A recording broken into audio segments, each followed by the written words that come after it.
उम्र थका नहीं सकती, ठोकरें गिरा नहीं सकती, अगर जीतने की जिद हो तो परिस्थितियाँ हरा नहीं सकती, परिस्थितियाँ हरा नहीं सकती।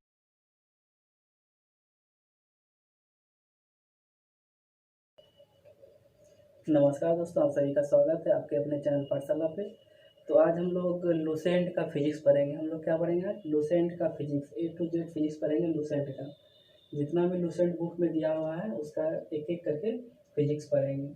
तो सबसे पहले हम लोग फिजिक्स में क्या पढ़ेंगे? फिजिक्स से पहले होता है क्या है? फिजिक्स का हिंदी होता है भौतिक विज्ञान। तो आज हमारा लेक्चर क्या है? लेक्चर फर्स्ट है। सबसे पहले हम जानते हैं कि भौतिक विज्ञान किसको कहते हैं। तो ठीक है, भौतिक विज्ञान किसको कहते हैं? प्रकाश, ध्वनि, ताप, विद्युत धारा, दाब आदि प्राकृतिक शक्तियों के वैज्ञानिक अध्ययन को भौतिक विज्ञान कहते हैं। What is physics? फिजिक्स किसे कहते हैं? तो the scientific study of natural forces such as light, sound, heat, electricity and pressure ETC are called physics. अगर हम लोग सीधे शब्दों में कहें तो क्या हो जाएगा? प्रकाश, ध्वनि, ताप, विद्युत धारा, ताप आदि प्राकृतिक शक्तियों के वैज्ञानिक अध्ययन को भौतिक विज्ञान कहते हैं। ठीक है, तो फिजिक्स हम लोग समझ गए क्या क्या होता है। अब इसके बाद आता है मात्रक। इसके बाद क्या आता है? मात्रक, यूनिट मतलब इकाई। यूनिट मतलब क्या होता है? इकाई। कोई भी चीज़ का क्या यूनिट है उसके बारे में हम लोग जानते हैं। किसी राशि के मापन के निर्देश को मात्रक कहते हैं। किसी राशि के मापन के निर्देश को मात्रक कहते हैं। तो ठीक है, ऐसे कि हम लोग मान लीजिए कि लंबाई को नापते हैं तो क्या चीज़ में नापते हैं? मीटर में। तो उसका क्या हो गया? यूनिट हो गया, इकाई हो गया। जैसे द्रव्यमान को नापते हैं तो क्या चीज़ में नापते हैं? केजी में। तो केजी क्या हो गया? यूनिट हो गया। वैसे ही ताप मतलब टेम्परेचर को नापते हैं, क्या चीज़ में नापते हैं? केल्विन में। तो केल्विन क्या हो गया? यूनिट हो गया। तो मात्रक समझ में आ गया। किसी राशि के मापन के निर्देश मानक को मात्रक कहते हैं। तो मात्रक क्या हो गया? एक तरह का यूनिट हो गया। किसको किस यूनिट में, इकाई में मापते हैं। ठीक है, उसके बाद हम लोग पढ़ते हैं unit are two types. Unit जो है दो प्रकार के होते हैं। तो कौन कौन से यूनिट होते हैं? पहला यूनिट हो जाएगा फंडामेंटल। पहला यूनिट क्या हो जाएगा? फंडामेंटल मतलब मूल मात्रा। फंडामेंटल का मूल मात्रा, फंडामेंटल यूनिट मूल मात्रा। और ड्राइव यूनिट का हिंदी होता है, ड्राइव यूनिट का हिंदी होता है, देखिए यहाँ पे जब हम डिटेल में पढ़ाए तो लिखे हैं व्युत्पन्न मात्रा। ठीक है, तो fundamental unit, drive unit. Unit का कितना टाइप हो गया? 2, फंडामेंटल यूनिट और ड्राइव यूनिट। अब हम लोग को पढ़ना है एसआई पद्धति में मात्रकों की संख्या कितनी है? 7। हम लोग का फंडामेंटल यूनिट अगर हम लोग को पूछा जाए तो फंडामेंटल यूनिट कितना है हम लोग के पास? 7। There are 7 fundamental unit.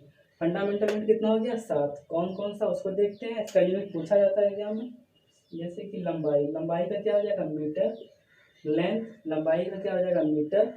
द्रव्यमान, द्रव्यमान का इंग्लिश होता है मास, उसका क्या हो जाएगा? केजी। समय, समय का इंग्लिश होता है टाइम, टाइम का क्या हो जाएगा? सेकेंड। विद्युत सॉरी टेम्परेचर, टेम्परेचर का क्या हो जाएगा? केल्विन। टेम्परेचर का यूनिट क्या हो जाएगा? केल्विन। इसको डिनोट करते हैं के से। विद्युत धारा, पांचवा क्या है? विद्युत धारा मतलब इलेक्ट्रिक करंट। विद्युत धारा मतलब इलेक्ट्रिक करंट, उसका क्या यूनिट है? एम्पेयर। उसको किस में नापते हैं? एम्पेयर में। ज्योति तीव्रता मतलब लुमिनस इंटेंसिटी, इसका यूनिट क्या है? कैंडेला। पदार्थ का परिमाप, पदार्थ का परिमाप मतलब amount of substance. Amount of substance को किस में मापते हैं? मोल में। किसमें मापते हैं? मोल में। ये प्रीवियस ईयर क्वेश्चन भी है और ये बार बार एग्जाम में पूछा जाता है, तो इसको आप लोग ध्यान दीजिए। स्टार भी बना दिए हैं यहाँ पे। पदार्थ का परिमाप, अमाउंट ऑफ सब्सटेंस का यूनिट क्या होता है? मोल। और एक मोल में अणु की संख्या कितनी होती है? 6.022 इंटू 10⁻23। देखिए यहाँ पर लिख भी दिए हैं, एक मोल में अणु की संख्या कितनी होती है? 6.022 इंटू 10⁻23। ये पूछा जाता है। और इसको क्या बोलते हैं? Avogadro constant. इसको और क्या बोलते हैं? Avogadro constant. जब हम डिटेल में पढ़ाएंगे तो फिर बाद में देखेंगे इसको और अच्छे से। तो सबसे पहले हम लोग क्या देखें कि एसआई मात्रक कितना होता है। एसआई के मूल मात्रक कितने होते हैं? मतलब फंडामेंटल यूनिट हमारा क्या है? 7। कौन कौन सा? लेंथ मतलब लंबाई, द्रव्यमान, समय, ताप, विद्युत धारा, ज्योति तीव्रता और पदार्थ का परिमाप मोल। पदार्थ का परिमाप अमाउंट ऑफ सब्सटेंस, सारा का यूनिट भी हम लोग देख लिए हैं। ठीक है, तो चलिए हम लोग आगे चलते हैं इसमें और अगला टॉपिक को देखते हैं। जब हम लोग यहाँ पे बताए थे यूनिट को हम लोग दो भाग में बांटते हैं। कौन कौन सा? फंडामेंटल यूनिट और ड्राइव यूनिट। फंडामेंटल को बोलते हैं मूल मात्रक, फंडामेंटल यूनिट का हिंदी होता है मूल मात्रक। तो देखते हैं मूल मात्रक क्या है। जो मात्रक अन्य मात्रकों की सहायता से स्वतंत्र होते हैं, अर्थात उनके एक दूसरे से अथवा आपस में नहीं बदला जा सकता। जो मात्रक अन्य मात्रकों से स्वतंत्र होते हैं, अर्थात उनको एक दूसरे में नहीं बदला जा सकता, उसको क्या बोलते हैं हम लोग? Fundamental unit. उसको हम बदल नहीं सकते हैं। ठीक है, उसको एक दूसरे में चेंज नहीं कर सकते हैं। अब मान लीजिए बताइए कि लंबाई लेंथ है, अब इसको क्या चेंज करेंगे? लेंथ का यूनिट तो लंबाई का क्या होता है? मीटर। मास को क्या चेंज करेंगे? तो केजी में है। ठीक है, इसका यूनिट होता है मास का केजी। टाइम का यूनिट होता है सेकेंड। तो ये सब क्या हो गया? Fundamental unit. फंडामेंटल यूनिट का एग्जांपल क्या हो जाएगा? लेंथ, लंबाई, मास, द्रव्यमान और टाइम का सेकेंड। तो ठीक है, इसको ये समझ में आ गया। ये मात्रक जो होते हैं स्वतंत्र होते हैं, अर्थात एक दूसरे से और अथवा आपस में इसको नहीं बदला जा सकता। ठीक है, इसको हम लोग बदल नहीं सकते हैं, किसी भी यूनिट चेंज नहीं कर सकते हैं मतलब इसको। अब देखिए क्या है फंडामेंटल क्वांटिटी। फंडामेंटल क्वांटिटी क्या होता है? व्यक्तिपद मात्रक। तो फंडामेंटल क्वांटिटी क्या होता है, इसके बारे में देखते हैं। किसी भौतिक राशि को जब दो या दो से अधिक मूल इकाई में व्यक्त किया जाता है। ठीक है, किसी भौतिक राशि को जब दो या दो से अधिक मूल इकाई में व्यक्त किया जाता है, उसको क्या बोलते हैं? व्यक्तिपद मात्रक मतलब फंडामेंटल क्वांटिटी। जैसे कि एग्जांपल हो जाएगा न्यूटन, पास्कल। न्यूटन फोर्स का यूनिट है न्यूटन, प्रेशर का है पास्कल। पास्कल किसका यूनिट है? प्रेशर का। और जूल ये वर्क का यूनिट है, ये वोल्ट है, और ये क्या है? पोटेंशियल डिफरेंस का होता है वोल्ट, और ये इत्यादि इसका एग्जांपल हो गया। तो फंडामेंटल यूनिट क्या हो गया? जिसको हम लोग बदल सकते हैं, एक दूसरे में बदल सकते हैं। ठीक है, एक बार इसको फिर से देखते हैं। किसी भौतिक राशि को जब दो या दो से अधिक मूल इकाई में व्यक्त किया जाता है, उसको क्या बोलते हैं? उसको बोलते हैं हम लोग फंडामेंटल क्वांटिटी। जैसे न्यूटन, पास्कल, जूल, वोल्ट इत्यादि। जब इसको डिटेल में पढ़ेंगे फंडामेंटल यूनिट और ड्राइव यूनिट, तो हम आपको निकाल के बताएंगे कि फोर्स इक्वल टू, जैसे फोर्स का होता है, फोर्स इक्वल टू क्या होता है? Mass into acceleration. इसको हम लोग ड्राइव करके निकालें। मास और एक्सेलरेशन का मल्टीपल क्या होता है? Force. Multiple of mass and acceleration is known as force. तो इसी तरह निकालेंगे। फिर वोल्ट का भी होगा, डब्लू का भी होता है। डब्लू इक्वल टू क्या होता है? Work equal to F S cos theta. Work equal to क्या होता है?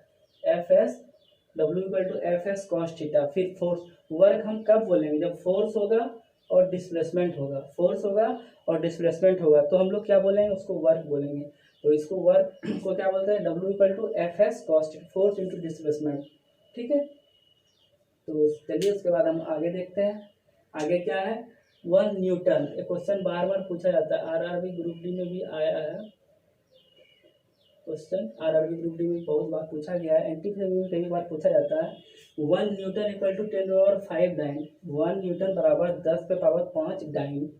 और 1 जूल बराबर 10⁻7 अर्ग। ये भी पूछा जाता है, 1 जूल बराबर 10⁻7 अर्ग। और फ्रीक्वेंसी का यूनिट बार बार पूछा जाता है। फ्रीक्वेंसी का यूनिट क्या होता है? हर्ज। ठीक है, फ्रीक्वेंसी का यूनिट क्या होता है? हर्ज। फ्रीक्वेंसी को हिंदी में आवृत्ति बोलते हैं, उसका क्या होता है? हर्ज।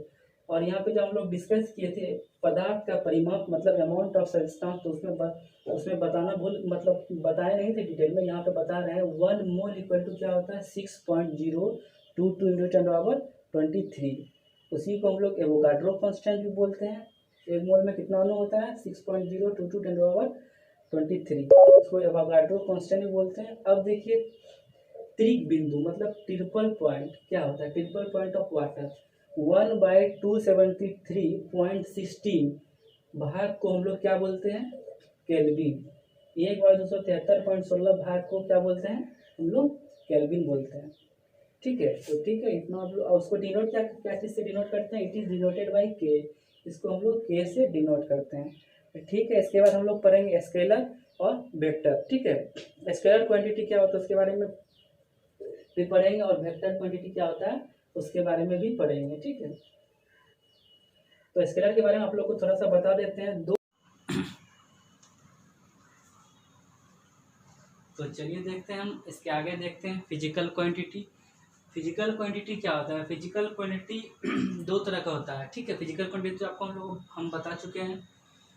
वैसा क्वांटिटी जिसको हम लोग बदल नहीं सकते हैं, वो स्वतंत्र होता है, बिल्कुल स्वतंत्र होता है, तो उसको हम लोग फिजिकल क्वांटिटी बोलते हैं। और फिजिकल क्वांटिटी कितना था, 7 वो हम लोग चर्चा कर चुके हैं।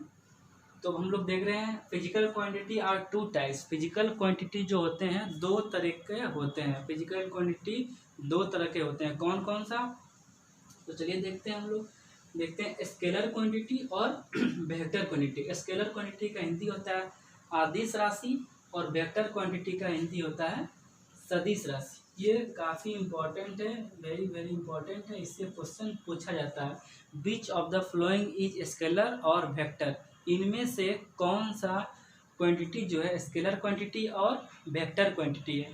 तो चलिए हम लोग वेक्टर को लगातार करते हुए देखते हैं।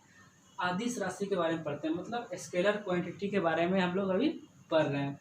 वैसी राशि जिसमें केवल परिमाप होता है उसे हम अदिश राशि कहते हैं। वैसी राशि जिसमें केवल परिमाप होता है, दिशा उसमें नहीं होता है, उसको क्या बोलते हैं, अदिश राशि, मतलब स्केलर क्वांटिटी। अगर हम लोग इसको इंग्लिश में बोलना चाहें तो क्या बोलेंगे, those quantity which has only magnitude. परिमाप का इंग्लिश होता है magnitude, those quantity which have only magnitude then it is called scalar quantity. तो ठीक है, ये समझ में आ गया आपको स्केलर क्वांटिटी क्या होता है। वैसा राशि जिसमें केवल परिमाप हो उसको हम लोग स्केलर क्वांटिटी बोलेंगे। जैसे द्रव्यमान, लंबाई, टेम्परेचर, चाल का इंग्लिश होता है स्पीड, और कार्य का इंग्लिश होता है वर्क। ये सब क्या है, अदिश राशि है, इनमें क्या है, दिशा नहीं है, इसलिए यह क्या है, अदिश राशि। अब हम लोग देख रहे हैं सदिश राशि। सदिश राशि मतलब वेक्टर क्वांटिटी। सदिश राशि का मतलब वेक्टर क्वांटिटी। वैसी भौतिक राशि जिसमें परिमाप के साथ साथ दिशा भी होता है। वैसी भौतिक राशि जिसमें परिमाप के साथ साथ दिशा भी होता है, magnitude as well as direction, परिमाप के साथ साथ दिशा भी होता है, तो हम उसको क्या बोलेंगे, वेक्टर क्वांटिटी, यानी कि सदिश राशि। तो देखते हैं कौन कौन सा है। वेग का इंग्लिश होता है वेलोसिटी। विस्थापन मतलब डिस्प्लेसमेंट। त्वरण मतलब एक्सीलरेशन। त्वरण मतलब क्या होगा, एक्सीलरेशन। चुंबकीय क्षेत्र तीव्रता, मैग्नेटिक फील्ड इंटेंसिटी, इसका यूनिट होता है, काफ़ी इंपॉर्टेंट है, मैग्नेटिक फील्ड इंटेंसिटी का यूनिट होता है टेस्ला। क्या होता है, टेस्ला। मैग्नेटिक फील्ड इंटेंसिटी का यूनिट क्या होता है, टेस्ला। हिंदी मीडियम वाले देखेंगे चुंबकीय क्षेत्र तीव्रता, तो मैग्नेटिक फील्ड इंटेंसिटी। तो हम लोग समझ गए, क्या क्या समझ लिए, स्केलर और वेक्टर। अब हम लोग नेक्स्ट टॉपिक में क्या देखेंगे, हम लोग नेक्स्ट टॉपिक में क्या चर्चा करेंगे, यूनिट निकालेंगे। ठीक है, नेक्स्ट टॉपिक में क्या करेंगे, हम लोग यूनिट निकालेंगे। ठीक है, तो देखते हैं इसके बाद क्या कैसे निकालते हैं, एक दो देख लेते हैं। फोर्स मतलब फोर्स का क्या होता है, फोर्स में होता है बल। ठीक है, फोर्स में क्या होता है, बल। ठीक है, फोर्स इक्वल टू होता है मास इंटू एक्सेलरेशन, मतलब कि मास का होता है द्रव्यमान इंटू त्वरण। क्या होगा, फोर्स इक्वल टू मतलब बल इक्वल टू द्रव्यमान इंटू त्वरण। तो बल मतलब मास को हम लोग किस में नापते हैं, केजी में। मास को किस में नापते हैं, केजी में। और एक्सेलरेशन को किस में नापते हैं, मीटर पर सेकेंड स्क्वायर। तो हमारा फोर्स का यूनिट क्या हो जाएगा, टोटल केजी इंटू मीटर पर सेकेंड स्क्वायर। तो केजी मीटर पर सेकेंड स्क्वायर को ही हम लोग क्या बोलते हैं, न्यूटन। तो यहीं से फार्मूला ड्राइव हुआ है, जो बल का जो फार्मूला हम लोग निकाले हैं, कहाँ से निकाले हैं, जब ये दो फिजिकल क्वांटिटी मिला है, मास और एक्सेलरेशन, तब बल का क्या निकला है, फार्मूला निकला है। यानी कि इसको सीधे सीधे शब्दों में कह सकते हैं multiple of mass and acceleration, मतलब कि त्वरण और द्रव्यमान का गुणा को हम लोग क्या बोलेंगे, बल बोलेंगे। इसका यूनिट होता है इसका यूनिट क्या होता है, केजी मीटर पर सेकेंड स्क्वायर, उसी को हम लोग क्या बोलते हैं, न्यूटन। केजी मीटर पर सेकेंड स्क्वायर को क्या बोलते हैं, न्यूटन। अब देखिए वेलोसिटी, इसका हिंदी होता है त्वरण। वेलोसिटी का हिंदी क्या होता है, त्वरण। त्वरण को क्या बोलते हैं, डिस्प्लेसमेंट बाय टाइम। त्वरण क्या हो गया, डिस्प्लेसमेंट बाय टाइम। डिस्प्लेसमेंट को हम लोग मीटर में मापते हैं, टाइम को हम लोग सेकेंड में। तो मीटर बाई सेकेंड क्या हो जाएगा, मीटर, सेकेंड ऊपर जाएगा तो इन्वर्स हो जाएगा, यहाँ पे माइनस हो जाएगा, मीटर पर सेकेंड। क्या बोलेंगे, त्वरण का यूनिट क्या होगा, वेलोसिटी का क्या हो जाएगा, वेलोसिटी बराबर मीटर पर सेकेंड। तो नेक्स्ट टॉपिक में हम लोग डिटेल से पढ़ेंगे यूनिट निकालने के लिए। फिर आगे का जो लेक्चर है फिर कंटिन्यू करेंगे इसको। अब